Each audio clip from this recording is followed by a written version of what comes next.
ओम शांति।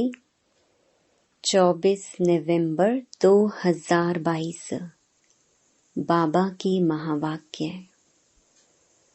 मीठे बच्चे, तुम्हें श्रीमत पर पूरा पूरा ध्यान देना है। बाप का फरमान है, बच्चे मुझे याद करो और नॉलेज को धारण कर दूसरों की सेवा करो। प्रश्न। बाबा बच्चों की उन्नति के लिए कौन सी राय बहुत अच्छी देते हैं? उत्तर। मीठे बच्चे, अपना हिसाब किताब पोता मेल रखो। अमृत वेले प्यार से याद करो। लाचारी याद में नहीं बैठो। श्रीमत पर देही अभिमानी बन पूरा पूरा रहमदिल बनो तो बहुत अच्छी उन्नति होती रहेगी। दूसरा प्रश्न। याद में विघ्न रूप कौन बनता है? उत्तर। पास्ट में जो विकर्म किए हुए हैं वही याद में बैठने समय विघ्न रूप बनते हैं। तुम बच्चे याद में बाप का आह्वान करते हो, माया भुलाने की कोशिश करती है। तुम याद का चार्ट रखो, मेहनत करो तो माला में पिरो जाएंगे। गीत। तू प्यार का सागर है। ओम शांति। यहाँ जब बैठते हो तो बाबा की याद में बैठना है। माया बहुतों को याद करने नहीं देती क्योंकि देह अभिमान है। कोई को मित्र संबंधी, कोई को खान पान आदि क्या क्या याद आता रहता है। यहाँ जब आकर बैठते हो तो बाप का आह्वान करना चाहिए। जैसे जब लक्ष्मी की पूजा होती है तो लक्ष्मी का आह्वान करते हैं। लक्ष्मी कोई आती नहीं है। यहाँ भी कहा जाता है, तुम बाप को याद करो अथवा आह्वान करो। बात एक ही है। याद से विकर्म विनाश होंगे। धारणा नहीं हो सकती है क्योंकि विकर्म बहुत हैं। बाप को भी याद नहीं कर सकते हैं। जितना बाप को याद करेंगे उतना विकर्मा जीत निरोगी बनेंगे। है बहुत सहज, परंतु माया अथवा पास्ट के विकर्म सामने आते हैं जो याद में विघ्न डालते हैं। बाप कहते हैं, तुमने ही आधा कल्प अयथार्थ रीति से याद किया। अभी तो तुम प्रैक्टिकल में आह्वान करते हो क्योंकि तुम जानते हो कि बाबा आया हुआ है। परंतु यह याद की आदत पक्की हो जानी चाहिए। तुमको एवर निरोगी बनने के लिए अविनाशी सर्जन दवाई देते हैं कि मुझे याद करो, फिर तुम मेरे से आकर मिलेंगे। मेरे द्वारा मेरे को याद करने से ही तुम मेरा वर्षा पाएंगे। बाप और स्वीट होम को याद करना है। जहाँ जाना है वह बुद्धि में रहता है। बाप वहाँ से आकर सच्चा पैगाम देते हैं और कोई भी ईश्वरीय पैगाम नहीं देते। वह तो यहाँ स्टेज पर पार्ट बजाने आते हैं और ईश्वर को भूल जाते हैं। लक्ष्मी नारायण यहाँ आते हैं तो ईश्वर का पता नहीं रहता, उनको भी पैगंबर नहीं कह सकते। यह तो मनुष्यों ने नाम लगा दिए हैं, वह आते ही हैं पाठ बजाने, वह याद कैसे करेंगे। उनको पाठ बजाते बजाते पतित बनना ही है, फिर अंत में पतित से पावन बनना है। वह तो बाप ही आकर बनाते हैं। बाप की याद से ही पावन बनना है। बाप कहते हैं, बच्चे मेरे पास पावन बनाने का एक ही उपाय है। देह सहित जो भी देह के संबंध हैं, उनको भूल जाना है। तुम जानते हो, मुझ आत्मा को बाप को याद करने का फरमान मिला हुआ है। उस पर चलने वाले को ही फरमान बरदार कहा जाता है। जो कम याद करते हैं वह कम फरमान बरदार। फरमान बरदार पद भी ऊंचा पाते हैं। बाबा का एक फरमान है, याद करो। दूसरा है, नॉलेज को धारण करो। याद नहीं करेंगे तो सजाएं बहुत खानी पड़ेंगी। स्वदर्शन चक्र फिराते रहेंगे तो धन बहुत मिलेगा। भगवानुवाच, मेरे द्वारा मुझे भी जानो और सृष्टि चक्र के आदि मध्य अंत को भी जानो। यह दो बातें मुख्य हैं जिस पर ध्यान देना है। श्रीमत पर पूरा ध्यान देंगे तो ऊंच पद पाएंगे। फिर रहमदिल बनना है, सबको रास्ता बताना है, सबका कल्याण करना है। मित्र संबंधियों आदि को भी सच्ची यात्रा पर ले जाने की युक्ति रचनी है। वह है जिस्मानी यात्रा, यह है रूहानी यात्रा। यह स्पिरिचुअल नॉलेज कोई के पास नहीं है। वह है सब शास्त्रों की फिलॉसफी। यह है रूहानी नॉलेज। सुप्रीम रूह यह नॉलेज देते हैं रूहों को। रूहों को ही वापस ले जाना है। अमृत वेले जब आकर बैठते हैं, कोई तो लाचारी आकर बैठते हैं। उन्हों को अपनी उन्नति का कुछ भी ख्याल नहीं है। बच्चों में देह अभिमान बहुत है। देही अभिमानी हो तो रहमदिल बन श्रीमत पर चलें। बाप कहते हैं, अपना चार्ट लिखो। कितना समय याद करते हैं? आगे चार्ट रखते थे। अच्छा, बाबा को ना भेजो, अपने पास तो रखो। अपनी शक्ल देखनी है। हम लक्ष्मी को वरने लायक बने हैं। व्यापारी लोग अपना पोता मेल रखते हैं। कोई कोई सारे दिन की दिनचर्या रखते हैं। हॉबी होती है लिखने की। यह बाबा बहुत अच्छी राय देते हैं कि अपना हिसाब किताब रखो।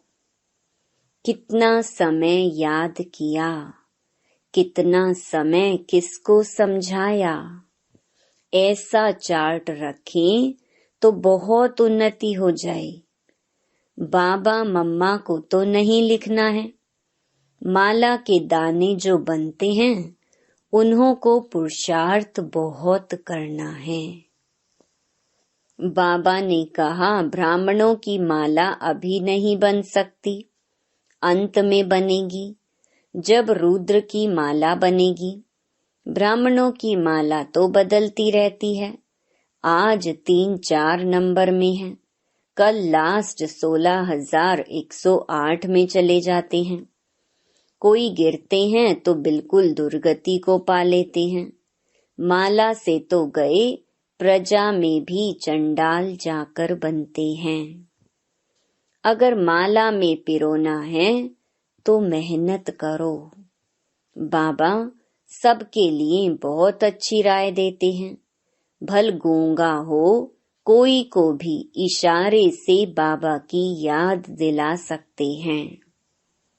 अंधे लूले कैसे भी हों, तंदुरुस्त से भी ज्यादा ऊंच पद पा सकते हैं। सेकंड में जीवन मुक्ति गाई हुई है।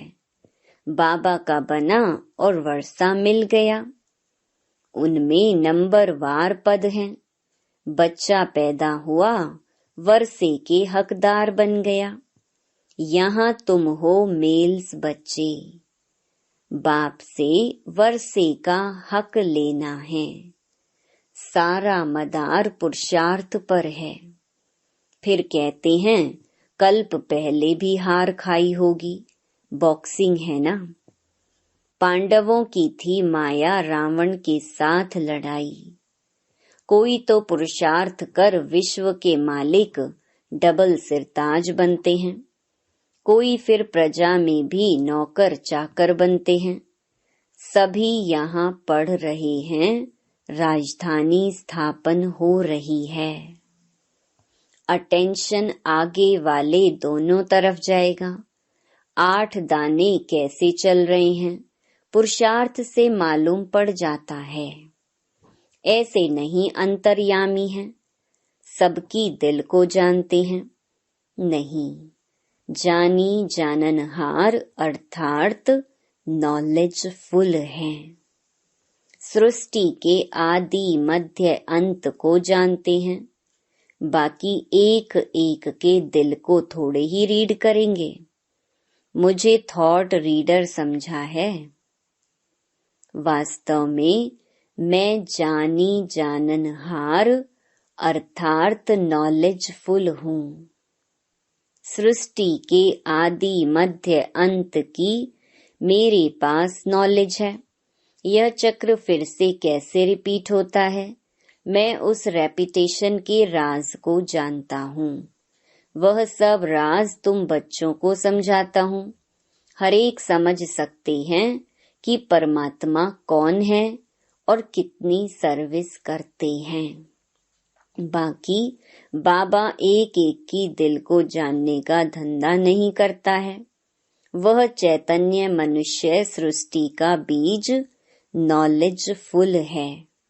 जानी जाननहार अक्षर बहुत पुराना है। हम तो जो नॉलेज जानता हूँ वह तुमको पढ़ाता हूँ। बाकी तुम क्या क्या करते हो वह सारा दिन बैठ देखूंगा क्या। मैं तो सहज राजयोग ज्ञान सिखलाने आता हूँ। बाबा कहते हैं बच्चे तो बहुत हैं, बच्चे ही पत्र आदि लिखते हैं और मैं भी बच्चों के आगे ही प्रत्यक्ष होता हूँ। फिर वह सगा है व लगा है, सो फिर मैं समझ सकता हूँ। हर एक की पढ़ाई है। श्रीमत पर सभी को एक्ट में आना है, कल्याणकारी बनना है।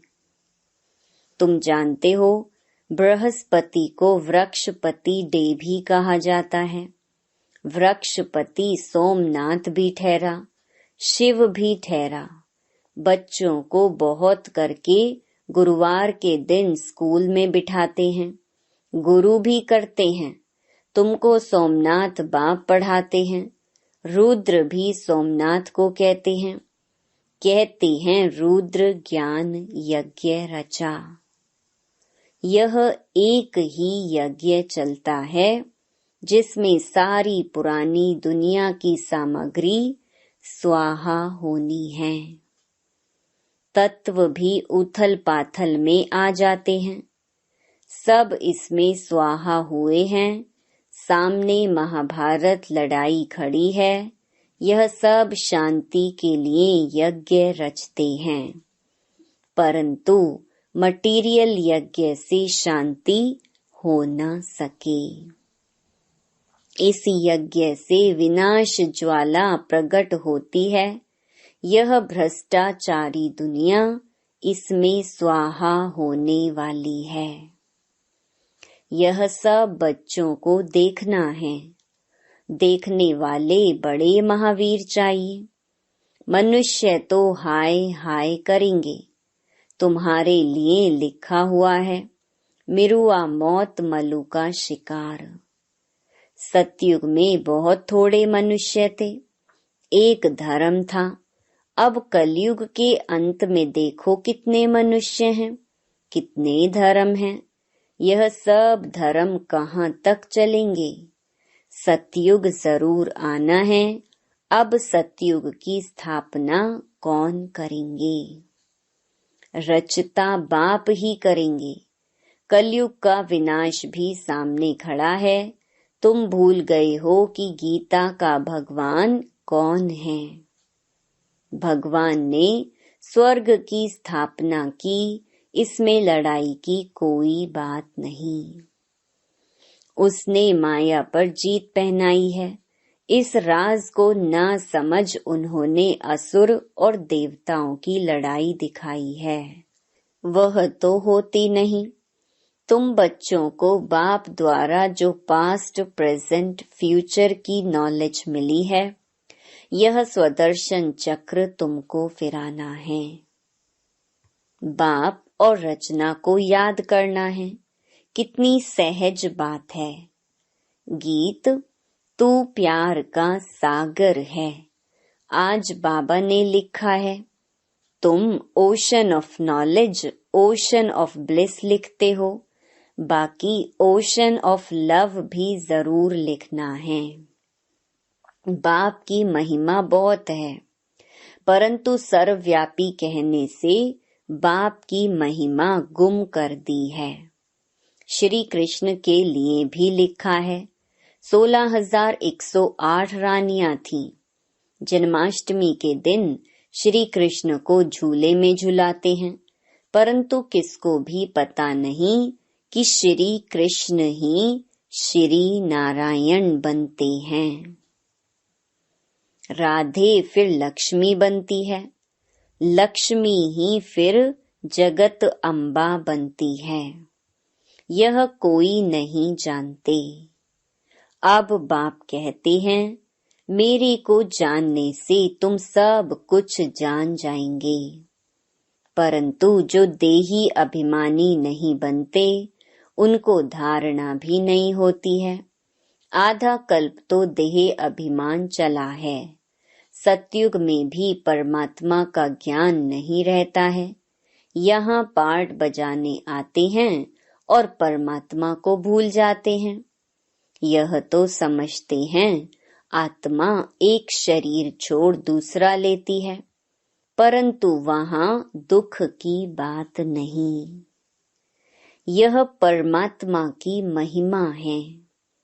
ज्ञान का सागर, प्रेम का सागर एक बूंद है, मन मना भव मध्याजी भव। यह मिलने से हम विषय सागर से क्षीर सागर में चले जाते हैं। स्वर्ग में घी दूध की नदियां बहती हैं, यह सब महिमा है। बाकी घी दूध की नदी थोड़े ही हो सकती हैं। यह भी तुम जानते हो। स्वर्ग किसको कहा जाता है? भल अजमेर में मॉडल है, परंतु जानते कुछ नहीं। तुम कोई को समझाओ तो झट समझ जाएंगे। बाकी यह रास विलास तो खेल कूद है। जैसे बाबा के पास आदि मध्य अंत का ज्ञान है, तो तुम बच्चों की बुद्धि में फिरना चाहिए। बाप की महिमा एक्यूरेट सुनानी है। उनकी महिमा अपरम अपार है। सब एक जैसे नहीं हो सकते। हरेक को अपना अपना पार्ट मिला हुआ है। पोप का भी अगर ड्रामा अनुसार पार्ट होगा तो मिलेगा। अगर दूसरा होगा तो फिर आगे चलकर देखेंगे। जो दिव्य दृष्टि से दिखाया था, वह सब इन आँखों से देखेंगे। विष्णु का साक्षात्कार किया है। वहां भी प्रैक्टिकल जाएंगे, फिर साक्षात्कार होना बंद हो जाता है। सतयुग त्रेता में ना साक्षात्कार ना भक्ति, फिर भक्ति मार्ग से यह सब बातें शुरू होती हैं। कितनी अच्छी अच्छी बातें बाबा समझाते हैं, जो फिर बच्चों को औरों को समझानी हैं। बहनों भाइयों, आकर बाप से वर्षा लो। उस ज्ञान से परमात्मा को सर्वव्यापी कह महिमा गुम कर दी है और ग्लानि कर दी है। तुम बच्चे यथार्थ महिमा को जानते हो। अच्छा, मीठे मीठे सिकिलधे बच्चों प्रति माता पिता बाप दादा का याद प्यार और गुड मॉर्निंग। रूहानी बाप की रूहानी बच्चों को नमस्ते। धारणा के लिए मुख्य सार। पहला, हर एक्ट श्रीमत पर करनी है। सबका कल्याणकारी रहम दिल बन सेवा करनी है। दूसरा, याद की आदत पक्की डालनी है। याद में बैठने समय कोई भी मित्र संबंधी खान पान आदि याद न आए, इसका अटेंशन रखना है। याद का चार्ट रखना है। वरदान, नॉलेजफुल बन व्यर्थ को समझने, मिटाने और परिवर्तन करने वाले नेचुरल योगी भव। नेचुरल योगी बनने के लिए मन और बुद्धि को व्यर्थ से बिल्कुल फ्री रखो। इसके लिए नॉलेजफुल के साथ साथ पावरफुल बनो। भले नॉलेज के आधार पर समझते हो कि ये रॉन्ग है, ये राइट है, ये ऐसा है, लेकिन अंदर वह समाओ नहीं। ज्ञान अर्थात समझ, और समझदार उसको कहा जाता है जिसे समझना भी आता हो, मिटाना और परिवर्तन करना भी आता हो।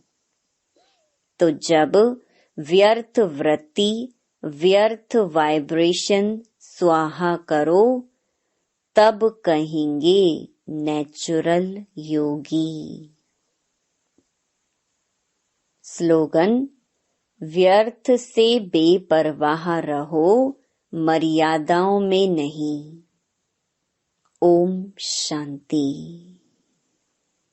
To watch Peace of Mind channel videos on YouTube, subscribe us on youtube.com/tvpeaceofmind. Just a click for a peaceful life.